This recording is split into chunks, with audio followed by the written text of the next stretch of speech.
वर्णानामर्थ संधानां रसानां छन्दसामपि मंगलानां च कर्तारो वंदे पाणिनिना। दूसरा श्लोक भगवान शंकर जी महाराज, भवानी शंकरो वंदे श्रद्धा विश्वास रूपिणो याभ्यां विना न पश्यन्ति सिद्धैश्वर्यम्।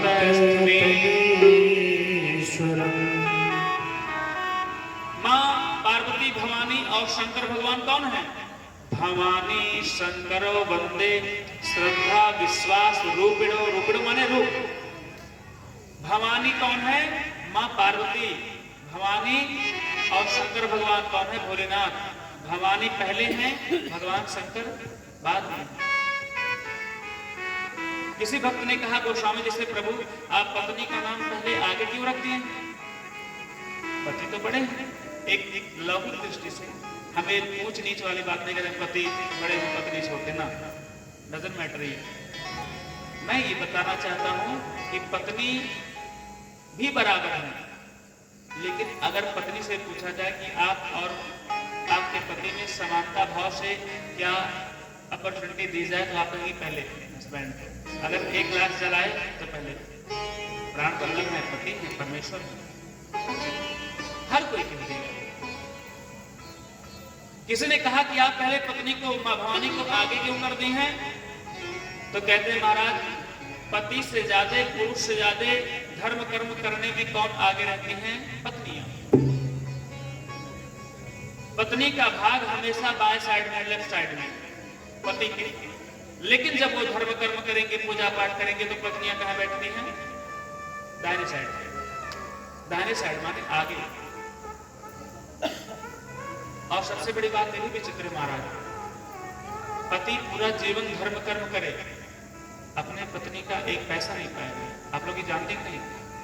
पत्नी का धर्म कर्म पति उनके 1% नहीं पाते हैं, लेकिन पति चाहे 1 रुपया भी दान कर देंगे तो 50 पैसा उनके पत्नी के खाते में आ जाएगा। ऐसा क्यों हुआ?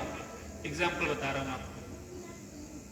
जैसे मान लीजिए आपके हस्बैंड दरोगा जी हैं, सपोज दैट, मान लीजिए, है नहीं। अगर आपके पति दरोगा हैं, सुनी बात मैं भी कह रहा हूं एग्जाम्पल से, कोई इसका अनुभव नहीं है।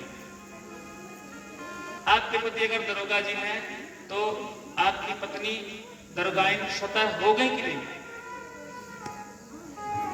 आपके पति हस्बैंड आपके अगर टीचर है, मास्टर है, तो मास्टराइन चाची, मास्टराइन भौजी, मास्टराइन दीदी हो गई कि नहीं?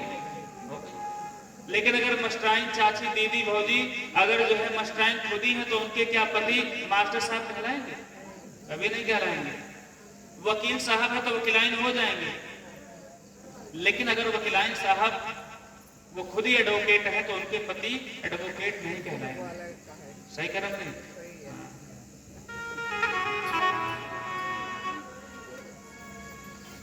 उसी प्रकार से महाराज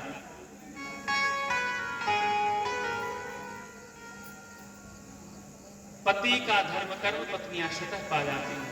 विलक्षण बात। हम तो पतियों से निवेदन करना चाहते हैं महाराज, जहां तक मेरी आवाज जा रही है, पति लोग कान खोल के सुन लें। अगले जन्म में अगर आप अच्छी पत्नी पाए हैं तो कहिए, लिख करके दे दूं, आप चाहे कितना प्रेम कर लो, लेकिन आपकी पत्नी आपसे दूर हो जाएंगे। अगले जन्म में वो मनाने से नहीं मिलेंगे।